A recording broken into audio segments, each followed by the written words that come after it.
Now for today's program. Back in June, you may have read or heard about a highly unusual and somewhat controversial warning from NASA about our planet, that it would be subjected to devastating solar flares from a massive once-in-a-generation space storm sometime around the year 2013, or to be more precise, just a little more than 2 years from now, we could expect this huge solar event to take place.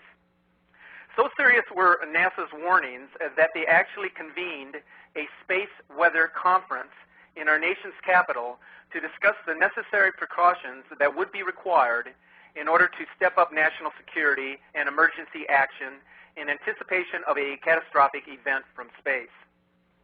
In their published statement, NASA indicated that we should expect that an event of this magnitude would cause widespread power blackouts and the long-term loss of critical satellite communications, which would include the internet and cell phones. Senior space agency scientists are now claiming that the Earth will be hit by unprecedented levels of magnetic energy from flares that will be generated by an active sun that is awakening from a deep slumber. As a matter of fact, the director of NASA's Heliophysics Division, Dr. Richard Fisher, states in an interview with the Daily Telegraph that NASA knows it is coming to Earth, that we can't say how bad it is going to be, but we do know that it is going to cause lots of problems here on Earth. So as far as the general public is concerned, we know the following about this rather ambiguous warning from the space agency. Number one, something that will be approaching from the general direction of the sun and that contains unprecedented amounts of magnetic energy is going to hit the Earth sometime in 2012 or the following year. Number two, this solar event, as NASA calls it, will damage or destroy satellite communications across the globe, causing widespread blackouts resulting in the loss of the internet, cell phones, and an array of electronic devices for an undetermined amount of time. Number three, the government is meeting to discuss ways to deal with the devastation that is expected to occur with this solar event, setting up national security and dealing with emergency response systems. Number four, it's uncertain as to the extent of damage that this event will incur on the Earth, yet nevertheless, it is going to happen, and we should prepare ourselves now. So this is what we know. But does any of us really understand what's happening? And should we adhere to these warnings, or maybe just take it with a grain of salt? Is NASA telling us the truth, or rather keeping us in the dark about the real facts and what's actually going to happen in the days and months ahead? Our guest on today's segment, Nancy Lader, is no stranger to our show. She has been with us here a number of times and is well known by many across the internet, including her appearances on the nationally syndicated Coast to Coast and a host of local radio programs. She has devoted her time and energy to educating the public on ways to survive catastrophic events. In particular, those events created by what is referred to as a cosmic presence of considerable magnitude that is believed to be present within our solar system today, and we'll get into the meaning of this interpretation of what I'm referring to here on the program today. So I would now like to welcome back to our show, hi Nancy. Oh, I'm so pleased to be back, and of course, it's not the sun, it's Planet X, Nibiru, Wormwood, the Great Destroyer, whatever name you want to call it. They know that our magnetosphere is already being engaged by this approaching planet, which is coming outbound from the sun, and it's slightly closer to the sun than Venus at present, but coming outbound, and it's engaging our magnetosphere. Since the middle of 2009, we've had this twisting and turning of our magnetosphere being simulated by the ACE computer, ACE satellite, which hangs up there. And sometimes our south pole disappears. Sometimes the flow, instead of going north and coming around to the south of Earth, it'll come out of the North Pole and plunge directly south, and then the return to the South Pole comes from the netters up above, down and curves into. It's just wacky. And what's causing this is Planet X, because its magnetosphere is larger than ours. It is 4 times as the diameter of Earth, 23 times the mass, and naturally it's a magnetic bully, and it wins. And as it approaches us, we're like a little magnet flipping around trying to figure out how to position ourselves so that we, because magnets do this. You can't get the North Poles to touch, for instance. Sometimes we lean, currently we're having some leaning of our North Pole too far to the south, too far to the sun, rather, and causing heat waves across our entire northern hemisphere. Russia is just baking. And then it'll sometimes flop over too far to the left, falling on its side. So people in the northern latitudes say that the sunrise and sunset is way too far north. And other times our Earth wobble is lurching more violently, causing the plate movement and more increasing earthquakes, which even with the USGS cover-up is still apparent to people on the charts when they run statistics. And you know they're dropping those earthquakes from the databases. And you know they're dumbing down the Richter so they don't tell you the truth. Would you say that this is some sort of it's like a scaremongering type of thing by NASA? Because we know that what they're telling us is, well, that's going to be very disturbing to a lot of people who pay attention to these reports. But do those who follow these solar trends and these warnings coming from scientists, it seems a little bit confusing and misleading, to us particularly, because, for a lot of people, we know what's going on out there. But for others, and there's a lot more of those others out there, they don't know what's going on. So this is really confusing to them. Right. Actually, here's what NASA is trying to do. They're trying to avoid admitting that Planet X is in our inner solar system. We tracked it in 2003 from the night sky, according to the theta coordinates, the right angle and declination. And it's showing up on SOHO and in the form of a winged globe or a red cross, and the dust clouds and moon swirls splotches are showing up. And they try to edit it out, and they can't. They considered taking SOHO down and decided just to ignore it instead. You can see the edit lines. They are desperately trying to avoid saying there's a planet interloper in our inner solar system approaching us, and we've been lying to you all this time, because they would have, they're under orders by their bosses to keep the cover-up going. The very wealthy, the politically powerful, and the like, known as the elite or the establishment, a general term, do not want the common man to know, because they don't want your messy panic. They don't want your demands. They don't want you saying, okay, if you've got a bunker all stocked up, where's my bed? And the like. They don't want you rioting and trying to overtake the military. They want everything calm until the last minute. Then they'll run to their bunkers and be safe. And this includes the elite, the head hierarchy at NASA. So what are they doing? At first they said, well, we know it's coming. What are we going to do? Well, let's blame global warming for all the weather changes that might happen. Let's blame the sun for any magnetic effects that might happen. And we'll blame asteroid swarms. If they see the moon swirls, they'll say, oh, it's asteroid swarms. I mean, these moons show up on the stereo ahead and behind satellites, and people have, and the internet is abuzz with discussion about what is this stuff. And people really do not believe NASA if they have enough knowledge and are informed about what the rays coming from the sun are. They recognize that they're being spoon-fed, nonsense.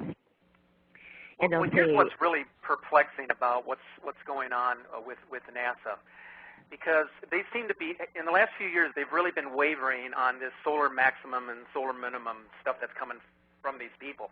Like in 2006, for instance, they were telling us to expect a strong cycle in which the northern lights would be visible as far south as Rome, they were saying.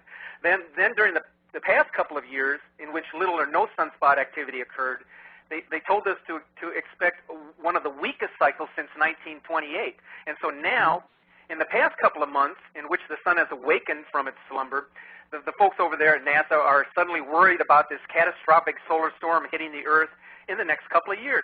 Now, Nancy, given this unreliability of the NASA team to provide an accurate prediction of future solar events, how much credence should we really place in their lasting warning of a planetary disaster from a massive solar flare in the next few years? Is there a lot of credence in this? No, none. And what you should do is listen to Zeta Talk, who is telling you what's going to happen and where it's coming from, because we are having electromagnetic disturbances. Air France 447, for instance, went down exactly over the Atlantic Rift, which is a surface magnet, because all of its electrical systems failed. They know that because a transmission came just ahead of when it went into the water, and they never will recover the black box. But and there's been electromagnetically driven trains, that have gone awry and just suddenly surged and flown off the tracks. Airplanes are having a lot of problems. GPS is not working right, etc., and their compasses are totally unreliable. The compass is pointing oddly, way too far to the west, not north, So all of this has been predicted and explained by Zeta Talk all along, and we're going to continue to have that and blackouts because our whole grid system is designed to shut down if there's a surge or a brownout, and this is protection to keep the equipment from breaking. And dams. We've had transformers blow up in dams. There was a big one in Russia, something like that. I can't pronounce it. Another one in Brazil just shut down. There was no reason for this, or the transformer blew up because it was rushed forward to speed up too, and fried everything, exploded everything. So these are electromagnetic effects, and they know, NASA and the government, that this is going to happen, and they're trying to say to people, get ready for this, but it's the sun. You know, so that when it happens, people will say, oh, it's the sun. I mean, they're desperate in trying to make sure that you don't realize it. Now, we're seeing Planet X at times. It's 4 times the diameter of Venus and a little further away. So it's small relatively, and it's covered with a dust cloud. But every once in a while, there's a glint of sunlight, and people see 2 suns rising or setting and the like. So, and the moon swirls sometimes funnel light in such a way that there's a bunch of little light orbs around the sun that people can get. They see it naked eye. They make videos and photos. So it is visible at times, but it always can be explained away. Oh, it's an atmospheric effect, you know, or maybe you saw a sundog, or, you know, they can always poo-poo it. But when it becomes visible in the sky without question, that's going to be very close to the last weeks. And therefore, they think that they can ride this all the way until they're within a couple of months of the pole shift and then run for their bunkers and to heck with you, the taxpayer. So you're mentioning some examples of how absurd NASA's gotten. They had a recent one within this last month that was a little bitty solar flare, a coronal mass ejection, CME. It was a C3. C's are the tiny ones. And was that the one on August, was either August 3rd or August 10th? I think there was 2 of them, wasn't there? Yeah, it wasn't long ago. And they made a huge deal out of this. They got on the media and said, wow, you know, and that was supposed to hit on the 4th or the 5th, I think it was. Now, that's the one they were going to refer to as the solar tsunami? Yes, that was the one in the media, solar tsunami. This is nothing. It's like driving 5 miles an hour down the road and saying, well, the crash is going to be horrible, you know. I mean, X-class flares. I have a photo of an X-class from year 2000 when we had the last maximum, and that was like, whoa. You know, I'm throwing this up compared to what NASA was presenting on August 1st, saying, here it comes. It's like you can't even find the stupid C3 flare. So why were they doing this? Because on July 31st, 2 days ahead or 1 day ahead, there was something that happened on the magnetosphere that's stimulating, in which our part of the bow shock, that's the part that faces the sun, was deforming, melting, and going away. And they knew that something new and different was coming our way from the influence of Planet X on the magnetosphere. So they quickly jumped in on the very next day, August 1st, and said, you know, this tsunami is going to hit. But it takes 2 days, everyone knows, for something coming from the sun to hit Earth. Right. So they said, oh, it'll be around the 3rd. And then they said, no, maybe the 4th, maybe the 5th. You know, and whatever we did have, which was nothing, we had some auroras, you know, that showed up. Right. And this is like totally normal for any kind of a solar flare to have auroras, you know, show up. But we didn't have blackouts. We didn't have airplanes going down. We didn't have satellite failure. We didn't have some people were even saying we're going to have earthquakes, trying to relate earthquakes to the sun, which has never been the case. Earthquakes are not caused by solar activity. No, you know, but they're trying to relate everything caused by Planet X. They're trying to somehow, in the public mind, tie to activity in the sun. And the only reason they get the media is because the media is controlled by the powers that be, the elite, and they're all doing this cover-up scheme. Would you say that NASA's sort of hanging in the wind these days, considering the fact they can't come out with an accurate report? Yeah, and they even contradict themselves. There was another one, G1.9, which was something that just hit the media too recently, within I think the last week or so, about a week ago, and this is supposedly, it's a complete fraud. It doesn't even exist according to the Zetas, but they cooked this up as another way of explaining if blaming the sun did not work because the sun was so sleepy. We had no sunspots for like 260 days. It was supposed to be, you know, the solar cycle to beat all solar cycles, and then the sun went to sleep and wasn't cooperating. And it's kind of hard to lie about this entirely because they have so many, the solar weather coming in. There's so many measurements that people can get their hands on, and amateurs can look at the sun and see the sunspots and stuff. So you can only lie so much. So it wasn't cooperating. So they cooked a deal up with Spanish astronomers to say that they had discovered a body, and there's a dwarf brown star, a brown dwarf, and the pictures that they showed had, you know, like red flares on either side, which is what Nibiru looks like when it comes inbound. When it becomes visible, it'll look like a winged globe, as the ancients depicted, and that's what it looked like in 2003 when we were still able to get photos of it in the night sky. It had things coming out like a double helix swirling off either side. So, you know, they tried to make it look like this in pictures and said it swings close to the solar system, you know, every once in a while, and it will have like a magnetic or gravity, you know. And then NASA was going to pretend to argue with these people and say, oh, there's no evidence of that, and then finally accept that maybe it really was there, and then this would be the explanation for all kinds of weird stuff happening on Earth. Well, they contradicted themselves. There's an article in 2008 when this was first talked about, the Chandra, I think, probe or something had discovered it supposedly, and NASA's talking about it like, here it is, we discovered it, it's our probe, discovered it. And then in 2010 they start talking about these Spanish people are doing a hoax. At the very end they said, oh, it's a hoax. But they hadn't said that 2 years earlier. They adopted it. So they're showing their game plan. They're speaking out both sides of their mouths. They're contradicting themselves and getting kind of sloppy at it lately, too. Well, how much longer can these scientists go on with this charade? Well, according to the data, they're going to go on until the last minute. And you will never get the truth from NASA, basically. They will lie up until, I mean, even when there's something blazing in the sky, a second sun, you know, and you see the moon swirls flying all over, and we're having huge, you know, earthquakes all over the world, and we're swinging in our wobbles from side to side, and the sun is all over the sky, you know, then they'll still say, oh, no, it's, you know, whatever the going excuse is. Or they just won't answer their phone, and at some point they won't be at NASA headquarters either. They will be gone. And that'll be true. It'll become so blatantly obvious by that time that what more can be said. Yeah, and you know that movie 2012, they had a note of reality there where one thing that was real about that movie was that they weren't going to tell the people until the elite escaped, the queen with her little doggies, all that. They got on the ark, and when they were all on the ark and they were safely away, then they would. And meanwhile, California had already crumbled and fallen into the sea and blah, blah. So the statement is we aren't going to tell the public. We're just not going to tell them.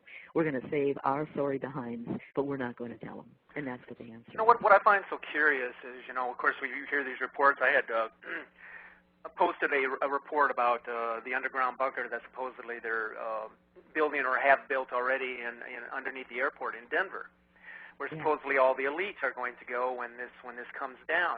Now, I find it really curious because how do they believe that going underground is going to guarantee their survival?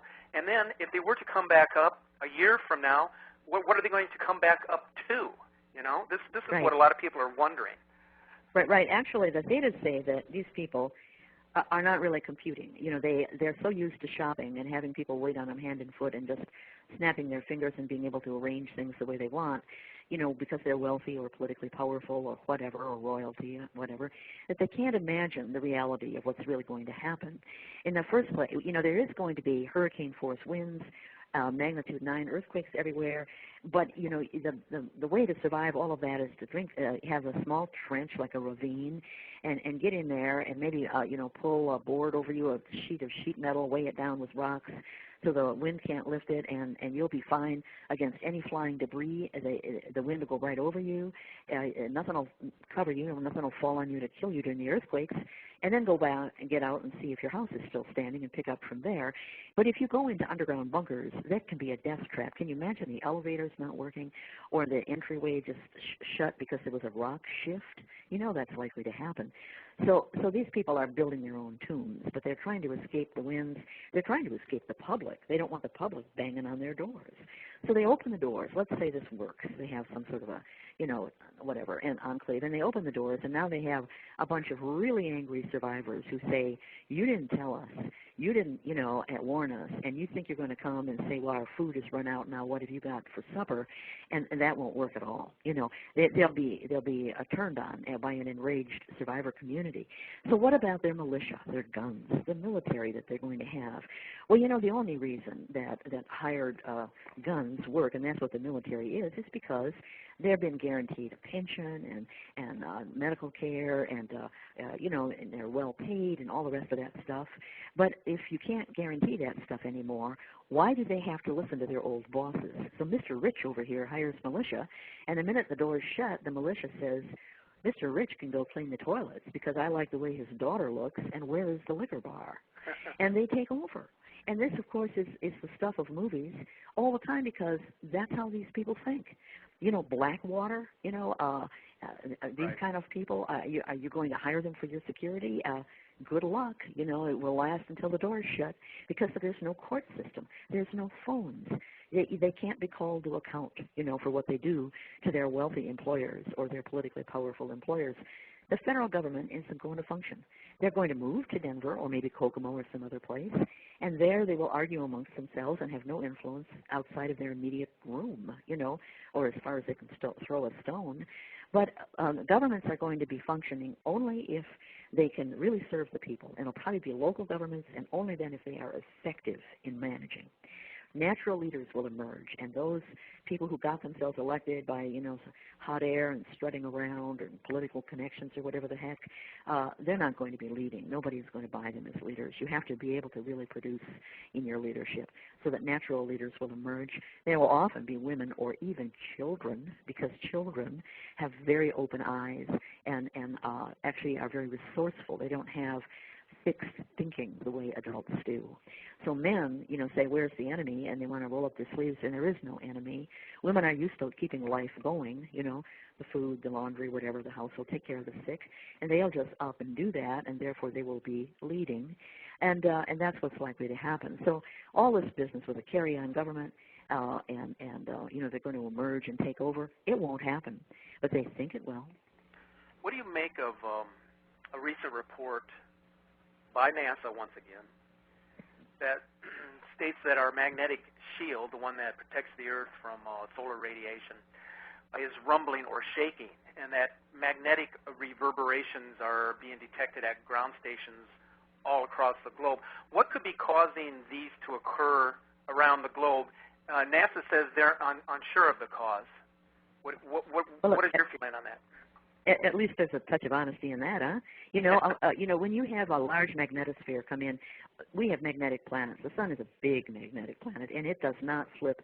It's every 11 years, like NASA said. Their own Ulysses probe showed that. It went by, the North Pole and then the South and then the North or whatever in like late 1990s and said, okay, North is up, South is down. Then year 2000 came and NASA said, oh, the 11-year cycle, it's flipped. Now North is down and South is up.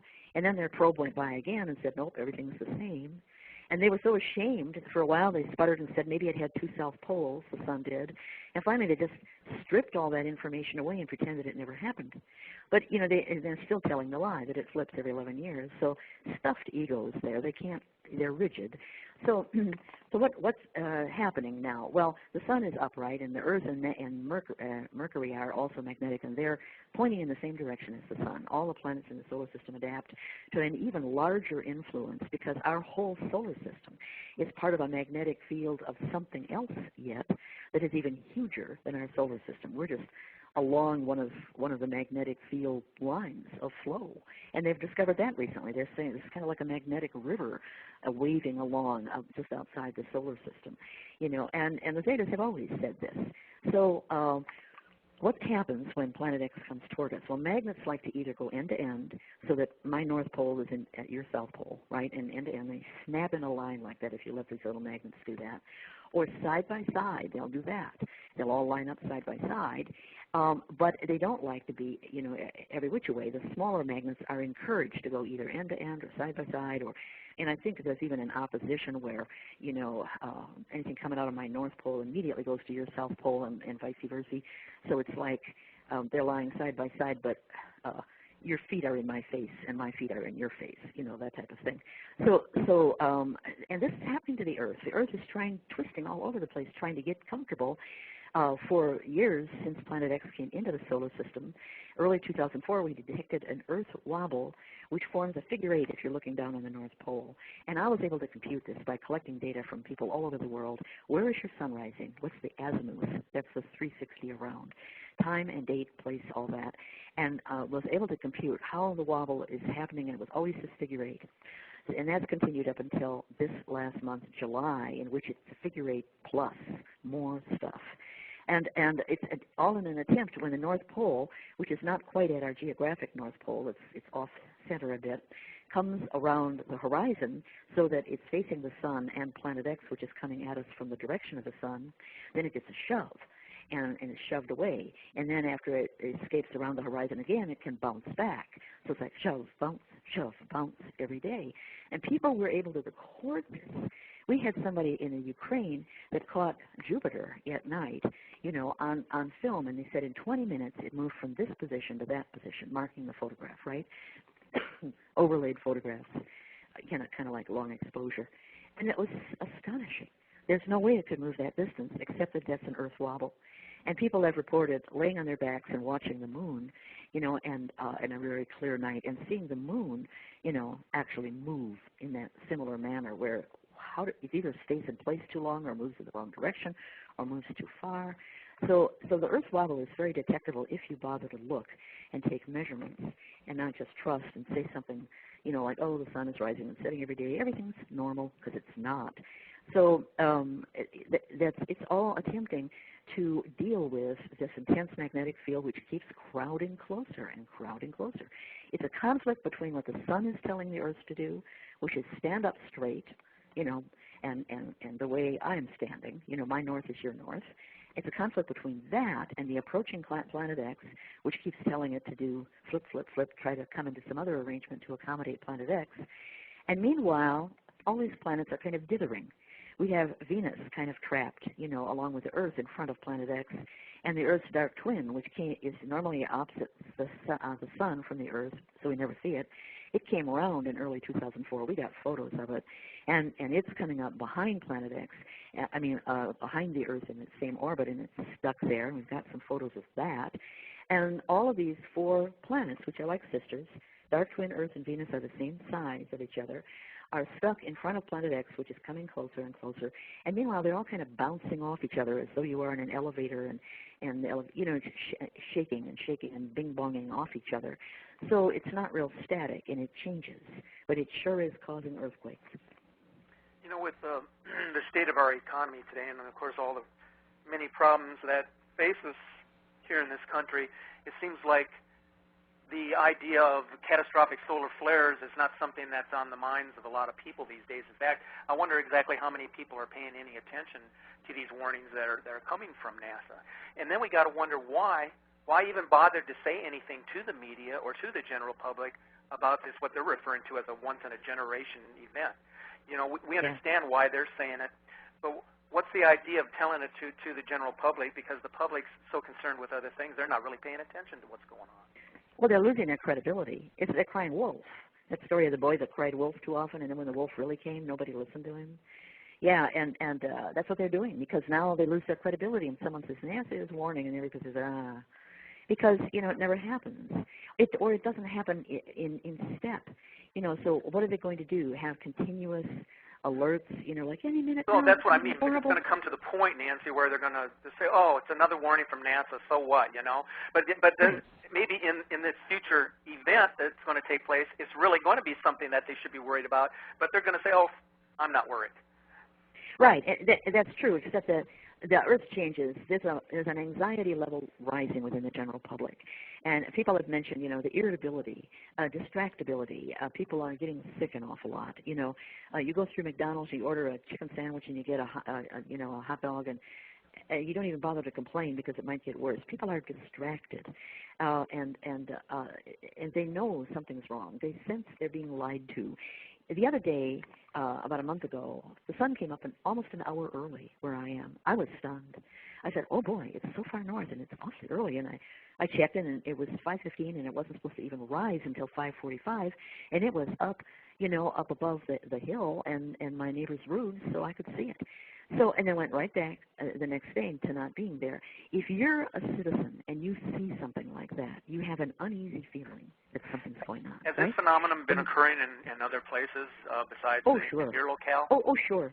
Yeah. There's other people report this kind of stuff. We track, the Earth wobble and the like, and it's reported on email, just floods of reports. So the moon is very erratic. It's supposed to be 5 degrees off the ecliptic at any given time. It's way north between new and full, and way south between full and new. And people, and it's so far south. I think it's a street light on the street south to me, and it's supposed to be like overhead. So it's and people, little old ladies will say, oh, I've lived in this house all my life, and let me tell you, the moon never shone in that window. Never, this kind of observation is being done. Then there's the weather.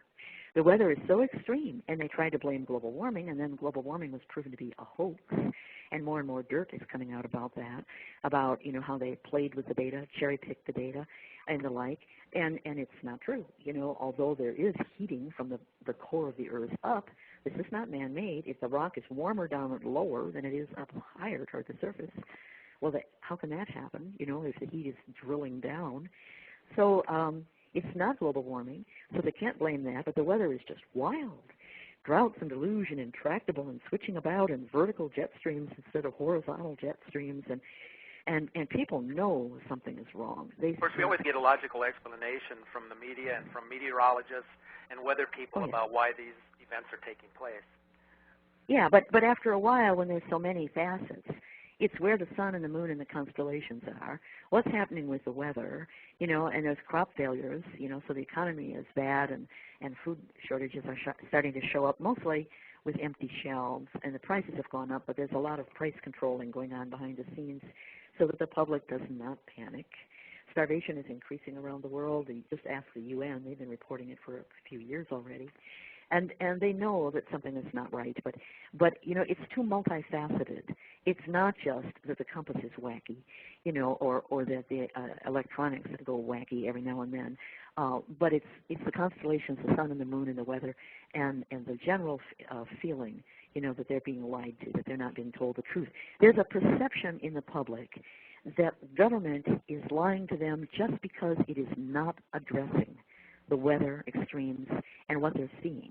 If someone were to say in the media, if they had said this all along, the Earth has developed a wobble and we don't know why, but we're looking into it, then people would say, oh, it's not a cover-up. They're looking into it, right?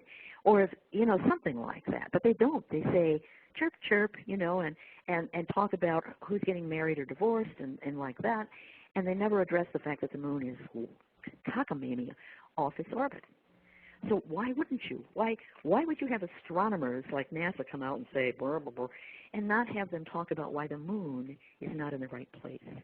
So for those people that see something like that, they know they're being lied to. They are certain of that. That makes them uneasy. So whether NASA says, oh, this or that, now the fact that the NASA issues warnings and nothing happens only adds to their distrust. There's a very deep distrust of government. I guess the greatest tragedy in all of this is the fact that there is this distraction.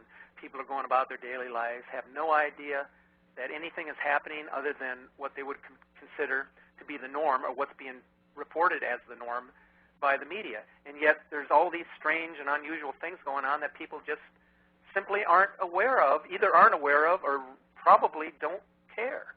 So that's the great tragedy right there. It is a tragedy, and but contactees are on the increase. Those that sense something is wrong are giving what the Vedas call is termed the call, a request for counseling. And this amounts to you get a visit from aliens, and of course you can decline at any point, because it's in your hands. You gave the call, you can decline, but they start to chat with aliens, and they get the truth. They pick up all the vibes. The vibes are good. They know they're being told the truth, and they listen, and they're told what else to look for, and they look into that, and they say, holy cow. They're told how to bump into each other. Go to this bookstore at such and such a time in the morning, Saturday morning, and you'll find the, blah, blah, blah, and then they bump into each other and make friends. And contactees are on the increase worldwide.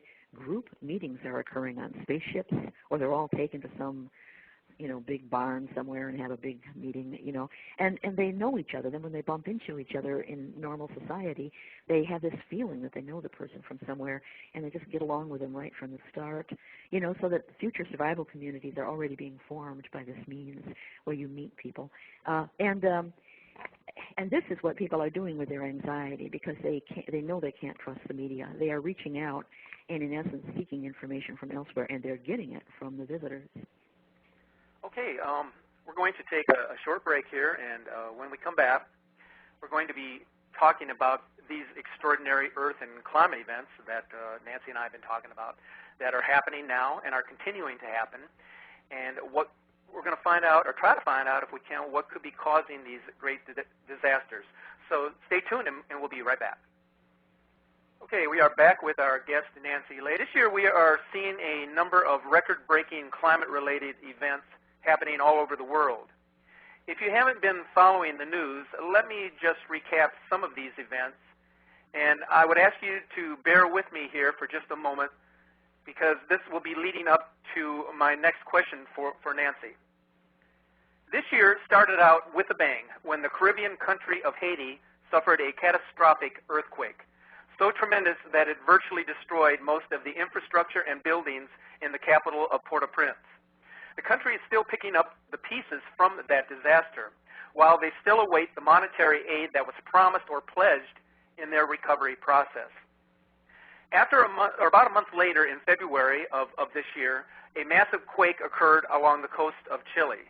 This quake was so large that it sent waves reverberating across the Pacific Ocean. Fortunately for the residents of Hawaii, the Pacific Islands, and Japan, the tsunami generated by this South American quake fizzled out before reaching the Pacific coastlines. In April, Brazil suffered its worst floods in nearly 40 decades, with tens of thousands of Brazilians left homeless. The same month, we saw the beginning of the BP Deep Horizon oil well disaster unfold, an event that has been labeled as the worst environmental catastrophe to beset the United States. And although the well has finally been capped and cemented shut, the devastation that has been wrought will affect the lives of people and sea life along the Gulf Coast for possibly decades to come. In May, the city of Nashville and parts of Tennessee suffered the worst flooding in living memory, when a record 20 inches of rain fell in a short time span. The flooding severely damaged or destroyed large swaths of downtown Nashville. Coincidentally, this major climate event was given very little media attention. In June, we began witnessing dozens of huge sinkholes opening up in both Guatemala and in Central America and halfway across the globe in China. These sinkholes occurred without prior warning and for no apparent reason. In July and continuing into this month of August, we are seeing unprecedented long-lasting heat waves across New England and across the southeastern part of the United States. The heat waves extend into Russia and Eastern Europe and across much of the Northern Hemisphere. The wildfires in Russia are so severe that Moscow is blanketed in a heavy toxic smog that is claiming the life of nearly, and this is what is being reported, nearly 700 people each and every day, according to the Guardian magazine. All the while that the Northern Hemisphere bakes in heat and wildfires, the Southern Hemisphere, on the contrary, the countries of Chile, Peru, Brazil, and Argentina are experiencing extreme sub-zero temperatures and snowy conditions. These are also reports out of Bolivia that its river system is experiencing the deaths of millions of fish, turtles, and reptiles as a result of the brutally cold weather. August thus far has been a month of major floods, especially in Pakistan, where thousands have died and millions displaced by a monsoon the likes of which has not been seen in over 8 decades. Here in the United States, the flooding continues in the cities of Des Moines and Ames, Iowa, where torrential rains are causing havoc in the normally quiet and serene Midwestern cities. Now, Nancy, the NOAA is claiming that the first half of 2010 is by far the warmest on record, surpassing that of 2005 in intensity. It seems pretty obvious that the planet is getting warmer and the climate change is becoming more extreme in nature. But what isn't clear is the cause of this and how it appears to be happening all at once and so quickly. Some are saying that many of the climate-related disasters that we are seeing in recent weeks were brought about by the activity of the sun and the influence of solar storms. Is there any credibility in this theory that the sun drives weather, or should we be looking at less obvious reasons for these super events? It's not due to the sun. As we were discussing in the first half, and this is the hoped-for excuse, was going to be global warming, and then the hoped-for excuse was that the sun is somehow doing this. But, while the northern hemisphere has had heat waves all around, we have in the U.S., Moscow, Europe, etc., the South has had cold extremes in some places in South America, worse than the livestock is dying, extreme cold. Well, this is not global warming or gradual warming then, because it means that the globe itself, during our northern summer, is pointed too far to the sun, getting too much sunlight, and the south is getting too little. So this is, again, the influence of Planet X. Likewise with sinkholes, which you were mentioning, this is not really related to the weather, although sometimes they try to say, oh, there was lots of rain and it washed things out. There's a type of limestone rock in places like China and the U.S. and where that happens, karst formation, I think it's called, that when a lot of water runs through it, it does eat away the limestone, and therefore it's fragile and can fall. But the number of sinkholes and the dramatic, huge size is just jaw-dropping. Big ones in Guatemala, a couple of them, and they just look like somebody took a giant peg of the gods and went flunk. It's a nice round hole. It goes down to where you can't even see the bottom. I guess it isn't bottomless, but nevertheless, holy cow, a whole city block just disappears. And likewise in China, this round structure, and there they are, just a whole school, and the yards around it, boom, it's down in a hole, for instance. And things like on Highway 24 in Tennessee, big sinkhole dropping. And there's so many incidences that it's hard to even collect the news articles, and they try to keep them out of the universal news. They try to keep this local so that people do not realize the extent of this issue. This is caused by... I found it very curious, like I had said to you at the beginning of this, that we had this major flood event that took place in Nashville, and of course it did get some media attention. There were a lot of video that was taken by YouTube people and posted on their sites, and so we were able to get it to that extent. But the media refused to continue discussing the situation up in Tennessee, which was a lot different than with Katrina, where we've seen so much of the media come down and do all of these different reports, and it went on for weeks. Whereas up in Nashville, we were hardly hearing anything about it. And a lot of people are saying, what is going on here? This is a major event. This is affected people's lives.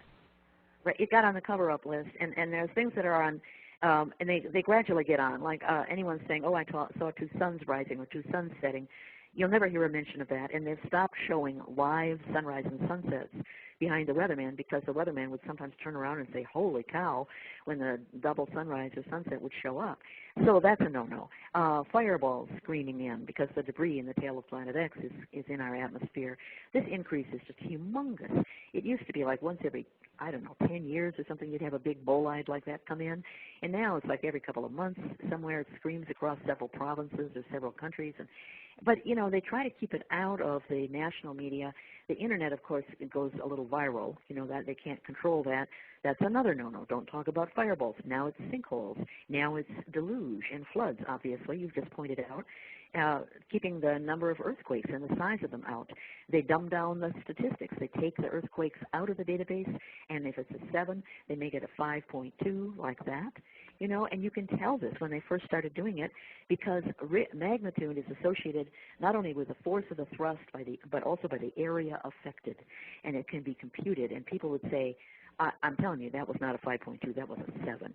And so after a while, you get inured to that. You get used to being lied to. People's houses will shudder and shake, and they'll say, what was that? And everybody just says, oh, we can't figure it out. Who knows? Probably your imagination. And this is something we're hearing a lot about these days, is the shuddering and shaking of people's homes in many locales, not just in the United States, but this is happening all over now, right?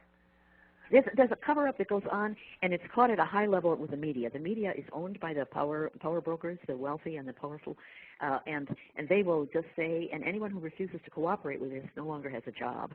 So you have to have good liars that can follow the list and say, and then it's caught, and it doesn't go out on the national news. It's caught and removed. Oh, this is a no-no. This is a no-no list. So everybody talks about the newscaster's hairstyle, or the pet puppy that got saved from a drainage hole, and that gets the news, but you don't hear about what's really important. And that's going to continue. Unless somebody who's a broadcaster breaks down and says, we're not supposed to tell you this, but this is what's happening, then, and they can't because there's a 30-second delay. Someone's hit the switch, all of a sudden, whoops, they have transmission trouble. You will not hear it. So it's up to the internet is a godsend in this regard because you can get information on the internet, but they don't want anything to be really out there at a national level. They want people dumb up until the end for all the reasons I mentioned. Pay your taxes, do your job, don't bother the powerful and the wealthy because they don't want your messy panic, and you don't count. You don't count. Yeah. Okay, you've been educating the public now for a number of years about your belief, which of course others share with you, about Planet X, also known as Nibiru, which is a rogue planet 4 times the size of Earth, which is hovering in our solar system on a journey across the ecliptic. Now, this planet is said to be connected in theory to the reasons for the major events that are now taking place here on this planet. And that ultimately is believed that its passage across the solar system will bring it close enough to us to cause a major pole shift to occur, something that has apparently occurred a number of times in our ancient past. Now, you're still very committed to this understanding that this celestial body will cross our path and that we should be prepared for some disturbing events to occur if we haven't prepared ourselves already. Now, being a self-proclaimed contactee for the alien race called the Zeta Reticuli, are you more convinced about this planet because of your ability to communicate with them and the way in which they have confided in you, or is it more something you strongly feel from within that you may have known for years, even decades, would come about during this time period? Both, but actually there is so much solid physical evidence, so much confirmation. And I mentioned it's showing up on SOHO and the stereo ahead and behind images.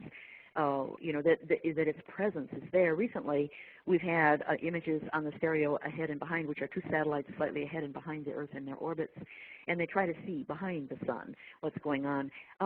Venus bloomed. It had this big bubble that formed off of it, and it seemed brighter than it should. And there was also a situation where Jupiter was way too bright in the sky in a photo. And this is known as an astrophysics term called blooming, where light is pulled toward a gravity source, and therefore it appears to come from a direction that it's not. Well, in this particular view, Planet X, was near Venus and pulled light, toward it, and therefore it had this bubble appearing off of it. It was blooming light. And this is just one of hundreds of pieces of physical evidence that we have, that this body is there, people seeing it, catching it on film. What happens to the magnetosphere, which has no explanation, because the sun can be so quiet as to be in a coma, and the magnetosphere will be twisting all over the place, and on and on. And Zeta Talk Accuracy has got another whole list of 100 items that I could rattle off if we had a year to go through it. And I've done some documenting on that and to try to demonstrate to people, this is not just my imagination. This is real. It's not even in the database of human understanding what I come out with and say this is Zeta Talk and this is what they say. Then later, mankind comes out and says, oh, we just discovered blah, blah, blah, blah, blah. And it was something that Zeta said 8 years earlier. And so how could I, Nancy, know this and put this down when man hadn't even come up to that conclusion, right? So it's not me, it's them. It's physical. It's a physical thing that is showing up all over the place. Their accuracy is just proven beyond a doubt. And so therefore, I say what they say about what the pole shift is going to entail is going to be true also. Now, then you get into geological history. Every approximately 360 years, something has happened to the globe. The last time was the Jewish Exodus time, where a huge volcano in the middle of the Mediterranean blew up. I think it's on the island of Santorini. The right. volcano was known as correct. Thera. It was huge, 20 times stronger than Krakatoa that happened in 1882, which was the biggie in our lifetime, so to speak. Anyway, For some reason, the Egyptians were all discombobulated and let their slaves wander off, the little toddlers and the lame little old ladies and all that. The Red Sea, for some reason, heaved and and parted and allowed Moses and his group to go through. And this is all documented not only in the Bible, but also by the Egyptians in the Colburn Bible, which talks about the time of the flood also, which was 3 pole shifts back. So they go into geology, and you can trace back every 3,600 years or so, like when the woolly mammoths died off. Their last die-off was, by best estimates, 3,800 years ago. Well, that's awfully close to 3.6, right? And for some reason, these mammoths are up there on Wrangel Island in the polar circle, frozen solid, and they have green grass and buttercups in their tummy. Now, how did that happen? I mean, the flesh, if they have never melted from the day they froze, they're edible even by the sled dogs eat them.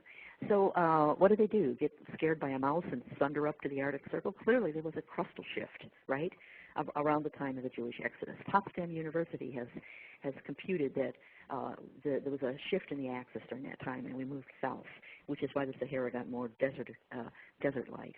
And according to the Vedas, Greenland was our last North Pole, and that's why it has all that ice up there. So ice ages, wandering poles, all of this geology is explained by the crustal shift that happens during polar shifts. And you can go back in time, approximately 3,600 years ago, all the oceans of the world dropped by 16 to 20 feet, all of them. Where did that water go? Did it vaporize? Obviously, the deep ocean crevasses opened up in some places and pulled it in, for that kind of a drop. And this is a scientific fact, but you don't hear about it.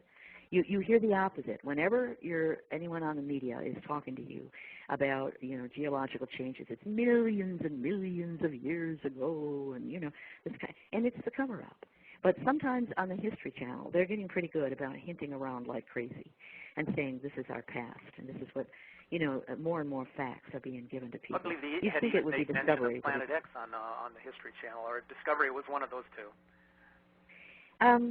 I don't remember what was said, but I remember that Discovery is too tied into the cover-up, and History Channel tries to tell it to you straight. And I think, I'm not sure just how far they've gone, but they don't go so far. And even look at the movies that we're getting. It's the sun, the movie Knowing, where the sun explodes. Right. Even 2012, they didn't say passing planet. It was the sun bombarding the core of the Earth with something, neutrinos or something, and therefore it, heating up and destabilizing the plates, which shifted around. It wasn't the passing planet. And nobody's allowed to say passing planet. They can't say that. That's too close to the truth, and they're abiding by NASA's lie, which is it's all from the sun. And so where are you going to get the truth? Well, we're kind of counting on, in the first place, a lot of UFO displays, a lot of contactees, the Internet, word of mouth, I'm not sure what, but so far, and we had our fingers crossed with Obama, but it sure doesn't look like he's going to step forward either, although the Zetas say that he would be another JFK in a heartbeat if he tried to do that. We're hearing a lot on the Internet these days about, like you were referring to, with Jupiter and Venus, have increased in brightness so much in the last decade or so. What is driving this increased brightness in these two planets? Is it the Planet X? Yeah, there's a lot of sunlight bouncing off the dust cloud of Planet X, which is immense. It's huge. The moons stay within 5 million miles of Planet X, but the dust cloud wafts even, what is the sun to the Earth? It's 1 AU, astronomical unit or whatever. Even beyond that, that's how big it is. It's huge, and it blows around and blows out from the North Pole, and so consequently on the SOHO and the like, we see sometimes the moons lining up in like a string of pearls behind each other, and this is what's caught on film in 2003, and it's on SOHO a lot lately. And they try to get rid of this stuff. They try to quickly edit it out, but they would have to stop the process that people have come to rely on. And then if they took SOHO down and said, oh, the satellite's not working, which they try to do now and then, people would say, well, cover up. So they keep providing it, and they just ignore, when people say, what's that? They just ignore the question. They say it's an anomaly. Something happened. They make something up. It's Wee Willie Winky doing his thing again. Whatever they want to say, and then the public has to take that as truth. And it's But anyway, it's showing up all the time. And yes, it is. The tail collects sunlight, bouncing around, the blooming effect that I was mentioning, where light is drawn toward a gravity source, and therefore it kind of bends and accumulates, and it so that if you're standing in front of a gravity source and light is coming off the side, it bends towards this gravity source, then you collect it as part of the light that's emitting from you, and you look brighter than you should, just because you're standing near or in the line of sight, to where this light bends very readily. You stand in water, your feet are not below you, they're off to the side somewhere. Well, there are some that actually believe that Venus is drawing closer to the Earth, and this is the reason. Well, I think it is. It's supposed to be crowding. There's going to be drama in this regard, Steve. When the dark twin that I mentioned and Venus are both crowded, they're trapped in front of Planet X. How does that trap work? It's an eddy flow, and coming from the sun is all kinds of like solar wind kind of stuff. It goes around Planet X in its immense gravity field, and it wraps around like the claws of a crab, and encompasses the Earth, Venus, and the dark twin, who keep getting pushed back into this cup or eddy, in between the claws. And as it comes closer and closer, the squeeze is tighter and tighter. Eventually, according to what a lot of mythology has drawn and told us, Venus and the dark twin get close enough that it's pretty dramatic. But this is going into the last weeks, and they eventually jump out of this cup, pop out, and go on their way, just leaving the Earth alone to face Planet X as we approach the time of the pole shift. For instance, the Hindu gods, they have Shiva, which represents Planet X, the god of renewal and destruction and renewal, or whatever. And of course, that's the pole shift, where the whole world is crushed and changed, and the climates change, and then mankind rebuilds. And Kali is one of his wives, and she's a blue-black color. Well, that is, the dark twin is a solid black. It has no atmosphere, no water. And the only reason we saw it when it came around from behind the sun in early 2004 was because people were seeing a blue-yellow kind of glinting thing in the evening sky just after sundown out west, and that's what we caught on film too. And the Zeta said it reflects blue light when it does reflect at all, but once it got too close to us, reflecting sunlight went off into space somewhere, not toward us. But if you did get any light from it, it would be a bluish, blackish kind of light, and when we have caught it on film, that's what it looks like. So Kali is the dark twin, and the whole mythology is that Kali lives and stands with one foot on her husband, who's Shiva, who is Planet X moving on, and survives. As Shiva dies, she's seen briefly as very large and then disappears. So this is in mythology. And we will. I wouldn't be surprised if we're going to have some real drama from Venus. Yeah. Okay, there were some very interesting recent photos taken near the sun during early morning or late evening hours that were showing a second sun image, which could very well be the Planet X that you refer to. Now, some of the same images were posted on the Yao USA website, which is attributed to Marshall Masters, who, by the way, is a huge supporter of the Planet X theory and has produced a number of videos and has a radio show dedicated to the science behind Planet X. Now, with regard to these recent photos, it is his understanding that most of them are not really credible because they were taken in parts of the world where it is virtually impossible to view this planet, since it is coming up from below the ecliptic and can only be seen through a lens from the southern hemisphere, where apparently there is a telescope in place on the South Pole observing the incoming movement of this planet. Now, Nancy, he goes on to say that this planet would become obvious to the naked eye sometime late next year, 2011.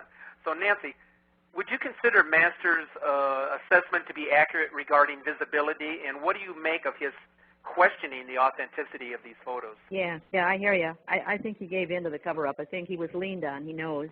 He's hoping to grab the stage. He's hoping to be the one that can be the Pied Piper and get a lot of attention, and be the one to lead people to understand what's coming and what's going on by cooperating with NASA and the government. He says, I'll buy your storyline that it's not in sight yet, that it's not here yet, and then you be nice to me. Well, I'm not sure that they are, but that's what he basically, I think he's too smart not to know that he's lying. It's not from the south. People all over can see it because it's around the sun, near the sun, in our line of sight. And it is true that there are a lot of photos that people take. Everyone's snapping pictures of the sun. It's very rare you get a real, genuine capture. A lot of times they're lens flares or ghosts because the sun can produce a ghost by reflecting off back and forth off of different lenses in either a window, a car window, or in the camera. But there are a lot of genuine captures. And the thing is, it shows up on Soho. It's right there, you know, just slightly, like at the fore, and it showed up during the eclipse, clear as bell. Now in the south, you see things upside down. You know, I joke around and say people in the North Pole are standing upright, at the South Pole they're hanging by their feet, right? It's upside down, and if you were standing upside down in the room, everything would look upside different to you too. The moon's face is in a different place in the southern hemisphere. So they had the eclipse down there, Chile and Fiji and those places in South Seas. And the first thing we had was a live camera, because if in the northern hemisphere it's showing up at about the 4 to 5 o'clock position from the sun, right? That's where its locale is in the view from the northern hemisphere. In the southern, it would be around 10, 11 o'clock. Well, there was a bump on the sun at about the 10 o'clock position, so they moved the webcam so that you could see everything except that part, you know, on national TV, worldwide live streaming. They had several streaming places that were showing it, the eclipse, because it happened over Fiji or you know, the South Seas and then rolled towards Chile. Anyway, for an hour ahead of time, they showed you the whole thing. The creep, which came, the moon came from around the 10, 11 o'clock position across the sun. You were allowed to see all of that, the slow creep that took an hour. Then we had the total eclipse. Well, you'd think that they would spend another hour showing you as it crept away, right? But no. The minute, you know, that edge of the sun, which would be 10, 11 o'clock, started to show, blink, every webcam worldwide went down. If you want proof of the cover-up, there it is. But so we didn't see it in webcam, although I saw a light source in that area around 10 o'clock. So actually, it would have shown had they had not covered it up.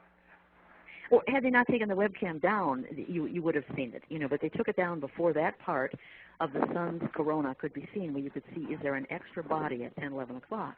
Because when the sun's glare is covered, you can see that, right? Otherwise, it's lost in the glare of the sun. Well, there were private photos that were taken and did not go down just because the webcams went down. And we got one from Cook Island that dramatically shows a body off the sun, not part of the sun, not a glare of light from that part of the sun at all, because what they call the, you know, the ring of fire or you know, wedding ring or whatever, like, you know, when the sun glints at the point where that is on the body of the sun. This was off into space outside of that. Clearly, Planet X, you know, beaming, you know, where we would have seen it had they not shut the webcams down. Now, that's not from the southern hemisphere. That's from everywhere. You know, everywhere on Earth people see this. So the second sun sightings and the like. And he's wrong. And he's either cooperating with the cover-up or stupid, and I don't think he's stupid. So a lot of people are doing this. They hope. About a year or two ago, anyone who authored a book and put 2012 in the title was all over. You know, they could sell books, they could get on the media. You know, they were just the darlings. We've always said the date is not to be given. It could be before 2012 or after or whatever. There's no magic about December 20. That's a guess. There's no way to line up the Gregorian and Mayan calendars, and to say that that's the date is just wrong. And yet, if you challenge these people, you know, they scuff and brush you aside. But they got a lot of media attention because they went along with the cover-up. And I just frankly have no respect for people that do that. Well, it was recently reported, you know, you're referring to this all of a sudden there's this emergency to do things. On Coast to Coast, they had a guest on there. I can't recall the person's name, but apparently he was a legitimate member of FEMA, saying that FEMA was making emergency preparedness plans in the St. Louis and Memphis municipalities due to the distinct likelihood of a major earthquake in the New Madrid fault zone at any time, they're saying. Now, the other areas of great concern to that agency were the San Andreas Fault, Mount Rainier in Washington State, and the Yellowstone caldera in Wyoming. Now, we know there hasn't been a major event in Yellowstone in at least 600,000 years, and Rainier hasn't seen any significant volcanic activity since the mid-1800s. And as for the New Madrid fault zone, the last major quake there was nearly 200 years ago in 1811. So why the sudden urgency to set up headquarters in these areas when everything has been relatively quiet in terms of activity? They know what's coming. They know. And actually, the number of people that follow Zeta Talk is just immense. I've gotten email from people over the years. One of them was, it was 7 years ago, and he said, I'm in and out of a major law firm in L.A. that does business for sheiks and movie stars and very wealthy people. And he said, you would be stunned to know how often your name and the name of Zeta Talk comes up around the water cooler. I know who follows me, and they take it seriously. Because of the Zeta Talk accuracy, I don't get the media. I'm not on CNN, because it's too accurate. I'm banned from coast to coast lately because it's too accurate. Any idiot can get on there and say any idiotic thing, but not me. And it's a ban because it's too accurate. And people will listen and they put two and two together and they say, holy cow, the ring of truth. And then they get all alarmed and look into it, and then, and they don't want that happening. They want people dumb, compliant, So the truth is very, very suppressed. Well, what sort of timeline are the Zetas providing in the way of signals or in your communication with them that would provide a clue as to how much time is left to prepare and then lay in wait for this great celestial event to take place? Yeah. Unfortunately, they won't tell you the date. They won't tell you how much time left. They will tell you a sequence of events. So for those worried about, the West Coast and the New Madrid, the good news is that there is a big clue that we're next. And recently, last November, I got to see a holographic presentation by a very weird-looking alien lady to humans in the audience. And I walked out on stage with her. My role was to make them feel more comfortable with her. So I walked out hand in hand. Although I think her feet were hooves. Anyway. And it was several things that could happen around the globe, and it would constitute a 7 of 10. Now, what a 10 of 10 is during the hour of the pole shift, 9 of 10 is the last weeks, the stress put on the globe then. 8 of 10 we're not even talking about, but 7 of 10 is major plate movement on the following way. Just north of Algeria, the Mediterranean floor will crumble as the African rolls. The plate diving into the Himalayas will tip slightly so that the western part goes down and the eastern part raises a little bit, that curve where the Sumatra quake occurred. Meanwhile, Indonesia pushes under that a little bit, pushing it down so the sea level in all those islands, Sumatra, Java, Malay Peninsula, even the South China, coastline, will find itself flooding. That's another one. And South America would roll the top part of it to the west, rolling over the Caribbean plate, pushing this down further, so the islands just to the north of South America would find they're losing sea level elevation. And then another one was, of course, the New Madrid adjustment, which is going to be horrific and tear all the bridges on the Mississippi, because it'll be an adjustment from Mexico all the way up to Chicago and over to New England. And when that happens, shortly after that, within hours, the Zetas have said, the Atlantic Rift will pull apart to the extent that water rushing into it and then rebounding will follow the Gulf Stream and strike Europe in what they've called the European tsunami, 200 to 300 feet high on the UK coast. Like Spain gets, I think, 30, 40 feet, and Norway like that, and even 100 feet high as it goes into the North Sea toward like the Netherlands and the like. Terrific tsunami. But they have said prior to the New Madrid break, there's going to be major quakes in Japan that will be really Richter 9, magnitude 9, but will be called 8s. And there'll be more than one of them. And when that happens, get ready for the New Madrid. And after the New Madrid goes, then we're going to have the west coast of the U.S. adjusting also, on blowing off the volcanoes and the like. Now, could we be looking for the Mississippi River? We're not talking about River? Little. Right. Huh? Could we be looking for the Mississippi River to be flowing backwards as it did in the 1811 quake? Not until the hour of the pole shift. They haven't predicted that. They've just said that to the west, and it'll move toward the south. To the east, it'll move up, and so it's really a skew, breaking all these bridges. And the land just to the west will be dropping, so that there'll be more flooding to the west of the Mississippi. They didn't say, and I'm not talking about many states, whether it's 50 miles or whatever, but the Mississippi will therefore broaden in that regard. Yeah. Okay. And I'm sure change its course. That would be the minor part of it. There are so many things happening today that have a direct impact on our lives, and of course time is moving on too quickly, as has our time on today's segment, Nancy. And as always, it's a pleasure having you on this show, and hopefully we'd like to have the opportunity for you to come back again. So thanks so much for taking the time with us today. My pleasure always. And we'll hopefully have you back again. Thank you much. All right, take care. Bye-bye. Bye.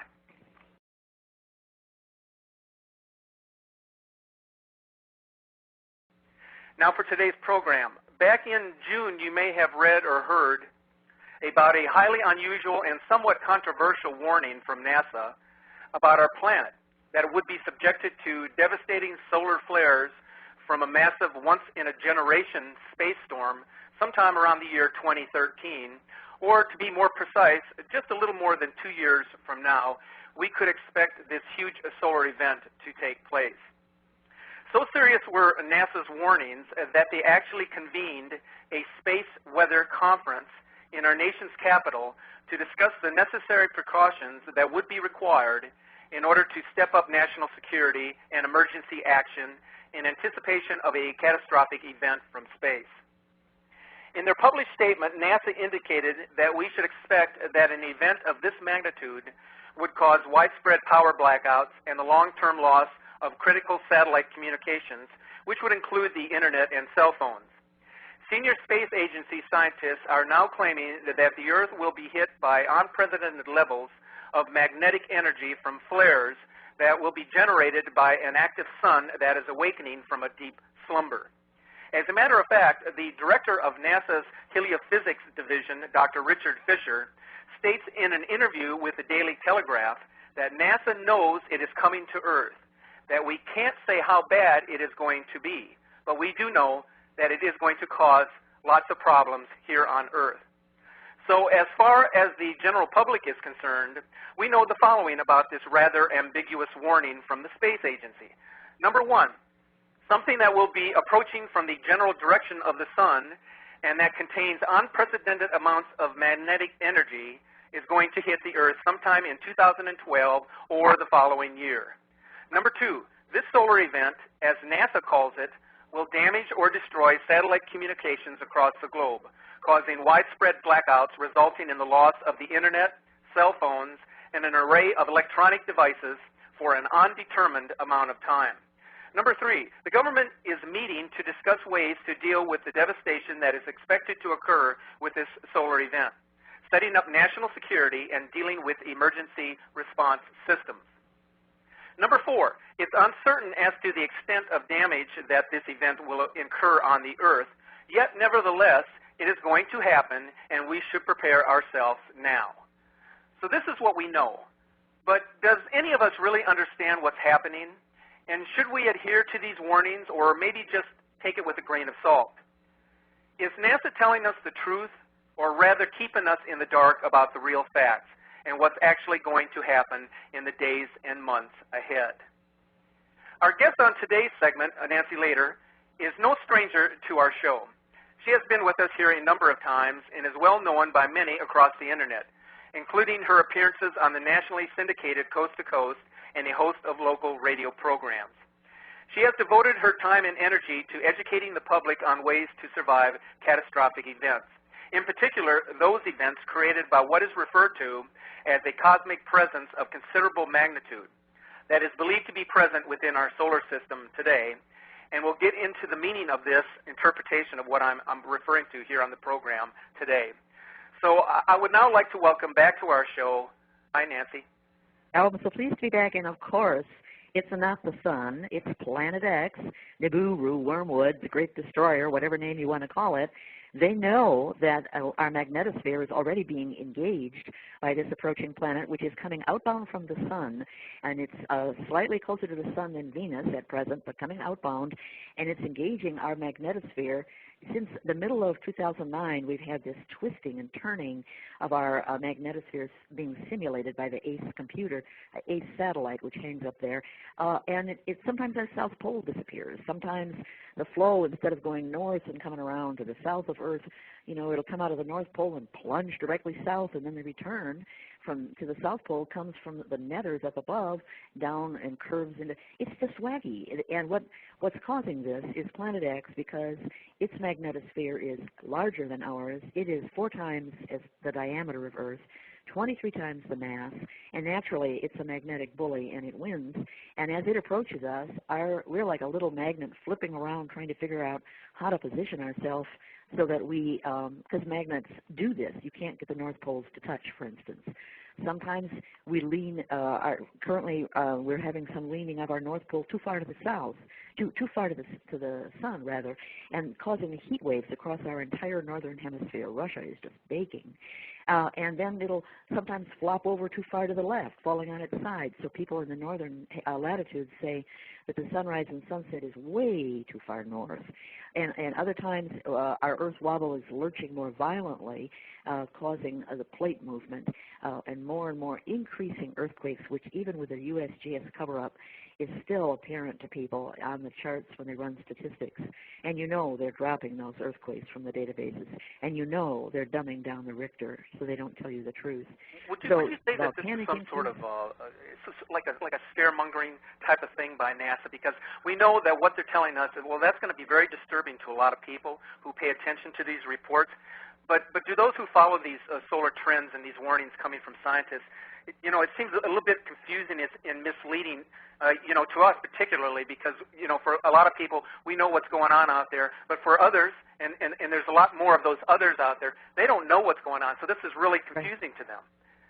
Right. Actually, here's what NASA is trying to do. They're trying to avoid admitting that Planet X is in our inner solar system. We tracked it in 2003 from the night sky, according to the theta coordinates, the right angle and declination. And it's showing up on SOHO and in the form of a winged globe or a red cross, and the dust clouds and moon swirls spotches are showing up. And they try to edit it out, and they can't. They considered taking SOHO down and decided just to ignore it instead. You can see the edit lines. They are desperately trying to avoid saying there's a planet interloper in our inner solar system approaching us, and we've been lying to you all this time, because they would have, they're under orders by their bosses to keep the cover-up going. The very wealthy, the politically powerful, and the like, known as the elite or the establishment, a general term, do not want the common man to know, because they don't want your messy panic. They don't want your demands. They don't want you saying, okay, if you've got a bunker all stocked up, where's my bed? And the like. They don't want you rioting and trying to overtake the military. They want everything calm until the last minute. Then they'll run to their bunkers and be safe. And this includes the elite, the head hierarchy at NASA. So what are they doing? At first they said, well, we know it's coming. What are we going to do? Well, let's blame global warming for all the weather changes that might happen. Let's blame the sun for any magnetic effects that might happen. And we'll blame asteroid swarms. If they see the moon swirls, they'll say, oh, it's asteroid swarms. I mean, these moons show up on the stereo ahead and behind satellites, and and the Internet is abuzz with discussion about what is this stuff. And people really do not believe NASA if they have enough knowledge and are informed about what the rays coming from the sun are. They recognize that they're being spoon-fed, nonsense. And well, here's what's really perplexing about what's going on with NASA, because they seem to be, in the last few years, they've really been wavering on this solar maximum and solar minimum stuff that's coming from these people. Like in 2006, for instance, they were telling us to expect a strong cycle in which the northern lights would be visible as far south as Rome, they were saying. Then during the past couple of years, in which little or no sunspot activity occurred, they told us to expect one of the weakest cycles since 1928. And so now, in the past couple of months, in which the sun has awakened from its slumber, the folks over there at NASA are suddenly worried about this catastrophic solar storm hitting the Earth in the next couple of years. Now, Nancy, given this unreliability of the NASA team to provide an accurate prediction of future solar events, how much credence should we really place in their lasting warning of a planetary disaster from a massive solar flare in the next few years? Is there a lot of credence in this? No, none. And what you should do is listen to Zeta Talk, who is telling you what's going to happen and where it's coming from, because we are having electromagnetic disturbances. Air France 447, for instance, went down exactly over the Atlantic Rift, which is a surface magnet, because all of its electrical systems failed. They know that because a transmission came just ahead of when it went into the water. They never will recover the black box. But and there's been electromagnetically driven trains, that have gone awry and just suddenly surged and flown off the tracks. Airplanes are having a lot of problems. GPS is not working right, etc., and their compasses are totally unreliable. The compass is pointing oddly, way too far to the west, not north. So all of this has been predicted and explained by Zeta Talk all along, and we're going to continue to have that and blackouts because our whole grid system is designed to shut down if there's a surge or a brownout, and this is protection to keep the equipment from breaking. And dams, we've had transformers